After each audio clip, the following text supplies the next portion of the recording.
Deməli, hörmətli izləyicilər, artıq sizlər o şok görüntüləri izləyirsiniz.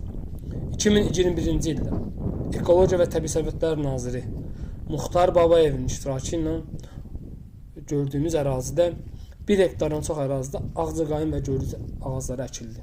Amma bu günləri 11 saylı regionallığın rəhbəri Nəsibi Nəsibovun səhlənkarlığı nəticəsində həmin ərazilər mal-qara otlağına sahəsinə çevrilib.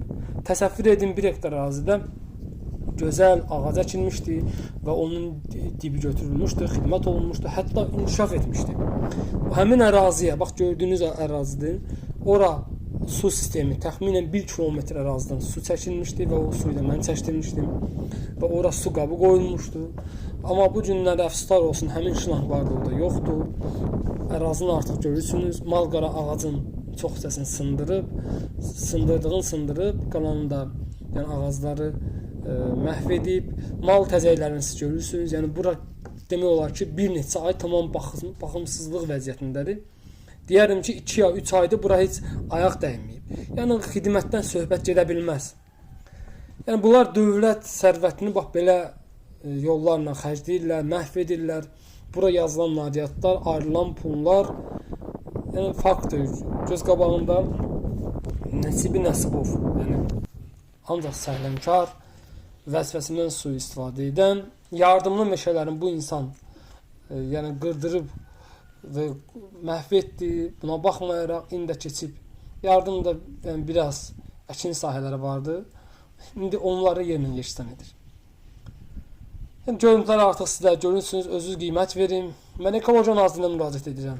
Görərsən biz vətəndaşlar nə qədər sizin bu səhlənkar vəzifəsindən sui-istifadə edən məmurza dözmək məcburiyyətində qalasıyıq. Nə qədər? Yəni bu insan otağından çölə çıxmır. Ərazilərdən xəbəri yoxdur. Yəni bu da subutdur. Buyurun izləyin. Yəni bu əraziyə təsəvvür edin. 11 saylı regionallığın yəni baş meşəbəyi olsun, rəhbərliyi olsun. Yəni bu insanlar hara baxır görəsən? Bunlar ən birinci Ekologiya Naziri Muxtar Babayevə hörmət istəyirdi. Çünki bu əkini birbaşa Muxtar Babayev öz iştirakı ilə əkilib. Əziz insanlar, əziz Ekologiya Naziri, yəni Nəsibi Nəsibov birbaşa hörmətli nazirə qarşı hörmət istəyir. Nəzərinizə çatdırın. Düşünürəm ki, bununla axırı olmalıdır.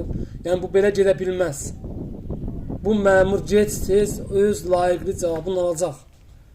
Meşələri qardaşdan qoruya bilməyəsən, yəni vəzifəndən sui-istifadə edəsən, məhv edəsən.